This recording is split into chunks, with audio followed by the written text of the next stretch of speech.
Maggie, je veux inviter quelqu'un à assumer une pleine responsabilité pour sa vie cet après-midi. En reconnaissant que Dieu nous a donné le Saint-Esprit. L'esprit de force et de puissance. Il est là. Dites à quelqu'un, il est là. Il est là. Une des choses qui ont révolutionné ma vie, c'est de comprendre que le Saint-Esprit est là. Il est Dieu, donc il est partout. Mais si nous devons parler de localisation, il est là, pas au ciel. Il est ici. Il est ici. Il est ici. Le Père l'a envoyé et il est venu demeurer ici. Il est venu demeurer avec nous. Il est venu pour nous. Je veux que ça entre dans la tête de quelqu'un. Il est venu pour nous. Nous ne sommes pas seuls. Nous ne sommes pas seuls. Nous ne sommes plus seuls. Vous n'êtes plus jamais seul. Les temps où vous vouliez être seul, c'est trop tard. Vous êtes venu à Christ, vous ne pouvez plus jamais être seul. C'est vraiment trop tard pour vous d'être seul. C'est impossible pour un chrétien d'être seul. Vous ne pouvez pas. La solitude est un non-sens pour un chrétien. C'est juste le reflet d'un manque d'éclairage. Je sais ce que c'est. Je l'ai connu par le passé. Et quand la lumière est venue, j'ai compris que la solitude est un non-sens pour un chrétien. Vous n'êtes pas seul. Comment sentir la solitude quand on n'est pas seul? Vous êtes juste pas conscient de la personne qui est avec vous. Ah, quelqu'un n'a pas compris. Quelqu'un là. Oui, mais bon, on sent comme la solitude. C'est que tu n'es pas conscient de la présence qui est avec toi. De temps en temps, madame ici vient squatter dans ma maison. Et même en faisant tous les efforts du monde, je ne peux vraiment pas dire que je suis seule. Vous la connaissez. Comment c'est Guédé? Il m'est déjà arrivé de lui interdire accès à certaines parties de ma maison, juste pour que je me sente un peu seule pour être concentrée. Mais il ne peut pas être là, vous avez l'impression que vous êtes seul. Impossible. Comment pensez-vous que le Saint-Esprit peut être là et vous serez seul? Ce n'est qu'une impression très fausse, qui est due à l'absence de lumière. C'est dû à l'absence de lumière. Vous ne comprenez pas, c'est en code. Alléluia. Dites, ouvre mes yeux, Seigneur. Ouvre mes yeux, Seigneur. Alléluia. Alléluia. Je pensais que je vous donnais une bonne nouvelle cet après-midi, mais à voir comment vous me regardez, je me demande si vous comprenez ce dont je parle. Je dis, vous ne pouvez plus jamais être seul. Amen. À moins de renier le Seigneur et de le quitter complètement et d'aller de l'autre côté. Même là, vous ne serez pas seul. Vous allez avoir des accompagnants. Vous ne pouvez plus jamais être seul. Amen. Plus jamais. Impossible. Mais je vous dis impossible. Je ne suis pas en train de vous encourager. Je suis en train de vous dire une vérité biblique. Impossible. Il sera avec vous pour toujours. Amen. God is a good God. Je veux que ça entre dans le cœur, dans la pensée de quelqu'un aujourd'hui, que vous ne pouvez plus jamais être seul. Jésus a dit que son esprit allait demeurer en nous et demeurer avec nous pour toujours. Maintenant, si l'esprit qui demeure avec vous pour toujours est le même esprit qui donne la vérité, qui révèle la vérité, cela veut dire que vous avez un accès privilégié à la vérité. Amen. Mais il ne suffit pas de dire, ah tiens, j'ai un accès privilégié à la vérité. Mais je ne comprends rien, Seigneur.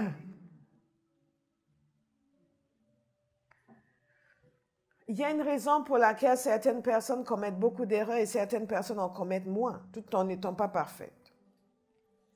C'est qu'il y a des gens qui sont conscients de la présence du Saint-Esprit et qui exploitent à maximum sa présence. C'est la meilleure manière que je trouve pour le dire. Regardez dans ce passage d'Éphésiens, l'apôtre Paul prie pour eux. Ils disent, je prie que le Dieu de notre Seigneur Jésus-Christ, le Père de gloire, vous donne un esprit de sagesse et de révélation, merci Père, qui vous le fasse connaître. La première chose, le premier éclairage qu'il demande pour eux, c'est la sagesse et l'intelligence. Le mot sagesse, le mot sophia, qui veut dire la connaissance des choses éternelles et profondes de Dieu. un esprit de sagesse, la capacité de saisir les choses profondes de Dieu, les vérités immuables, les vérités éternelles de Dieu. Pas simplement la capacité de les connaître mentalement et de les réciter, mais la capacité de les saisir à l'intérieur et d'être captivé et transformé par ces vérités. Oh, Father, nos actions sont le reflet de la lumière que nous avons reçue. Vous êtes prêts à faire des choses dès lors où vous avez reçu la lumière sur leur valeur et leur importance. Vous êtes prêts à faire des sacrifices pour le Seigneur dès lors où vos yeux se sont ouverts pour voir sa grandeur, sa splendeur, l'extraordinaire caractère de Dieu. C'est ce qui fait des gens comme Ésaïe. Ésaïe a reçu la lumière. Dans son cas, c'était en forme de vision, devant le trône de Dieu. Et il était en mesure de dire, quand Dieu cherchait des gens à envoyer, il était en mesure de dire, me voici, envoie-moi. Votre réticence à être envoyé, à votre réticence à le servir, est le reflet d'une obscurité dans votre manière de percevoir le Seigneur.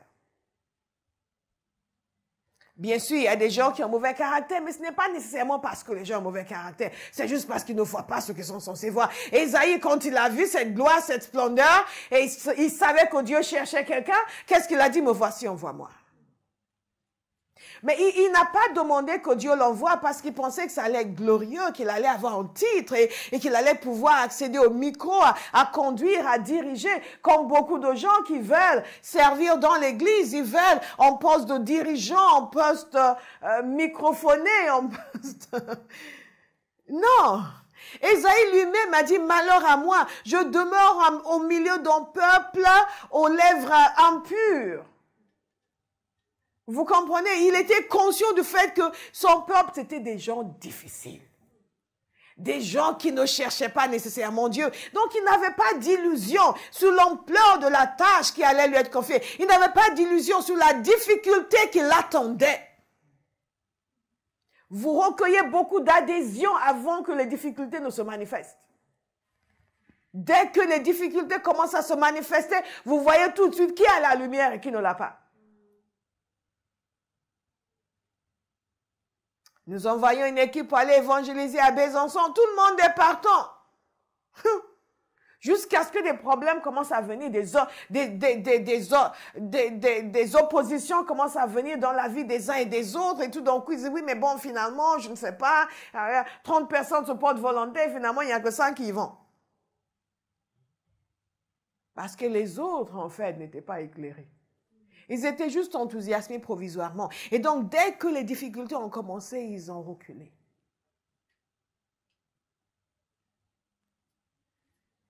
Quand vous comptez, les gens ne comptez jamais le nombre de personnes qui commencent avec vous. Attendez la fin pour compter.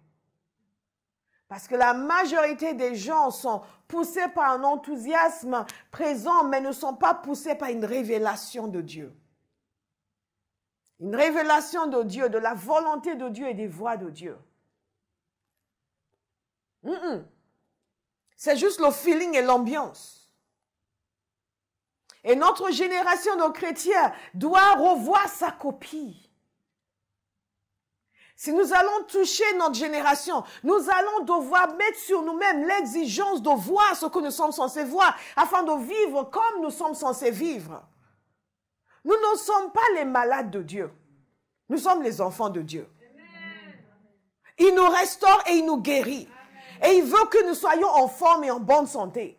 Corps, âme et esprit. Et que nous soyons émotionnellement forts et spirituellement puissants. Et en mesure de faire tout ce qu'il a envie que nous fassions sur la terre. Pas passer toute notre vie à quémander son aide parce que ça va pas encore aujourd'hui, ça va pas encore demain. Ça va 2 jours, le 3e jour, ça ne va pas. Ça, ce n'est pas la vie d'un enfant de Dieu. Le Saint-Esprit est venu pour remédier à ces choses. Il veut nous ouvrir les yeux pour voir. Et quand Ésaïe a vu, il a fait son choix en connaissance de cause. Il a fait son choix. Pourquoi? Parce qu'il voyait. Il voyait. La gloire de Dieu était devant lui. Donc, quand la parole de Dieu nous dit qu'il a fait briller en nous,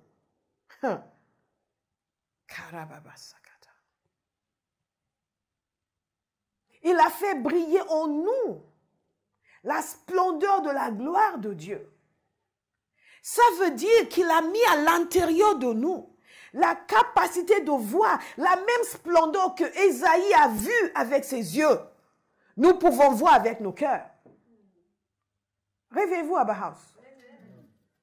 La splendeur qu'il a vue avec ses yeux nus, nous pouvons voir dans nos cœurs. Amen.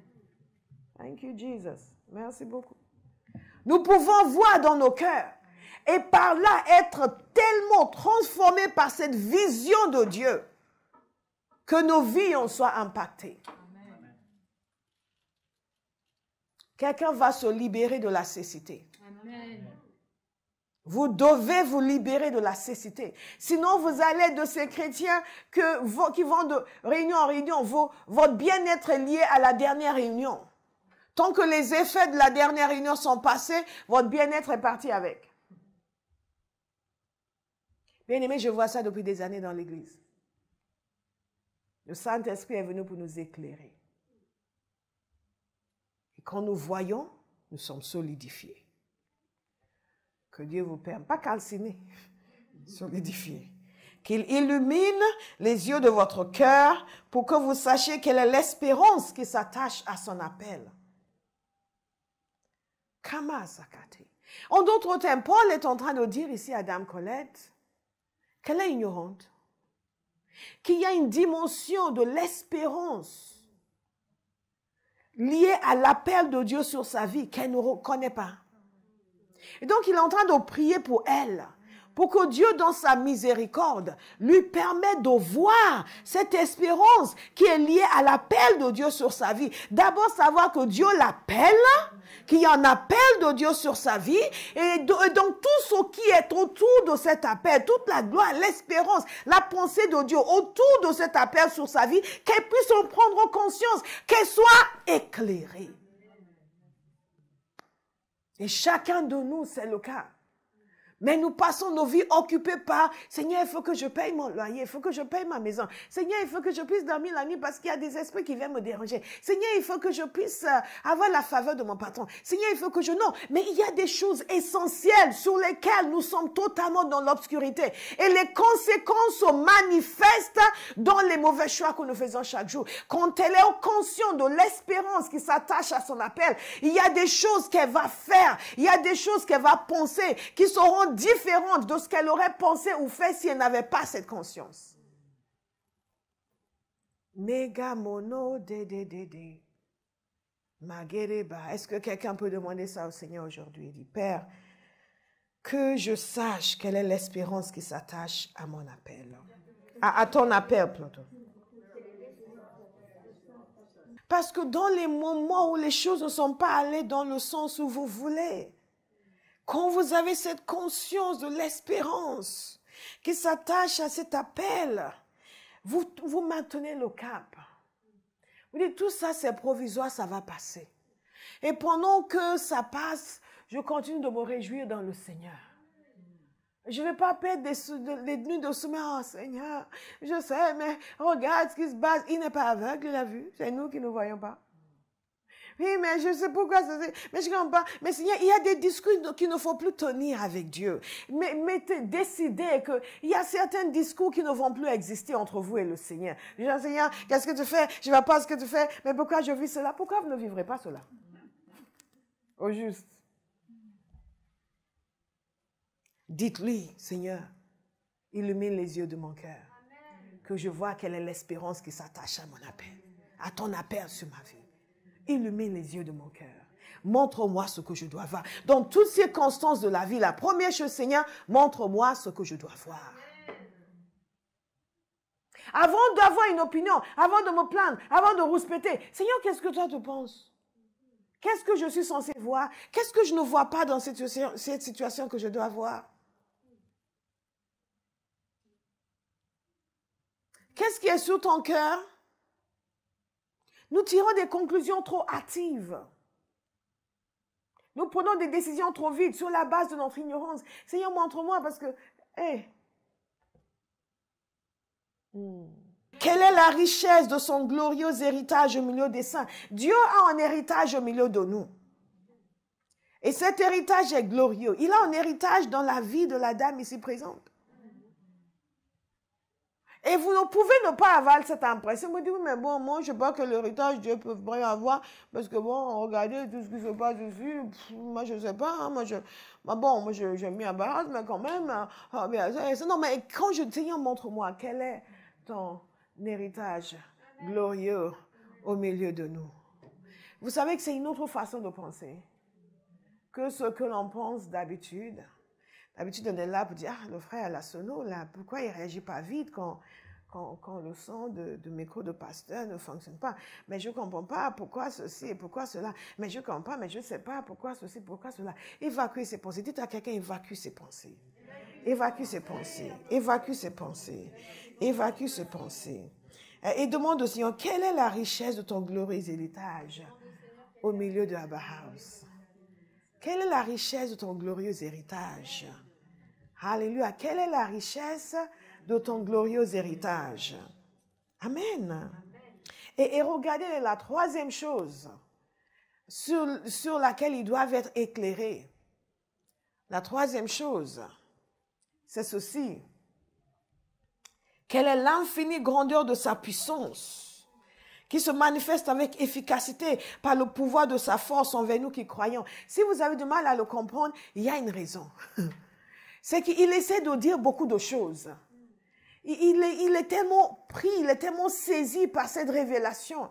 Et il tient tellement à ce qu'ils comprennent. Et il sait que sans l'aide de Dieu, ils ne vont pas comprendre. Sans l'aide du Saint-Esprit, ils ne vont pas comprendre. Et donc, il ressent tous ces mots. Et tout ce qu'il veut dire ici simplement, c'est que montre-leur à quel point ta puissance est grande.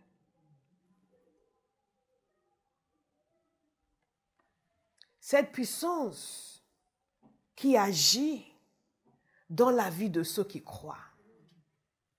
Qu'est-ce qu'il veut que nous voyions? Il veut que nous voyions la puissance de Dieu. Bien-aimés, beaucoup de choses seront réglées dans nos vies si nous avions confiance dans la puissance de Dieu. Si nos yeux étaient ouverts pour voir la puissance de Dieu. Cet enfant qui ne sert pas le Seigneur aujourd'hui, et si tu avais les yeux ouverts pour voir la puissance de Dieu, tu vas lui faire confiance. Tu vas prier de tout ton cœur, tu vas lui faire confiance. Alléluia. Il dit, il illumine les yeux de vos cœurs, afin que vous compreniez que sa puissance est non seulement grande, elle est illimitée. Elle est infinie. Cette puissance qui agit dans ta vie. Dans ta vie. Donc, si tu reçois l'éclairage sur cette puissance qui agit dans ta vie, ça va régler beaucoup de problèmes dans ta vie.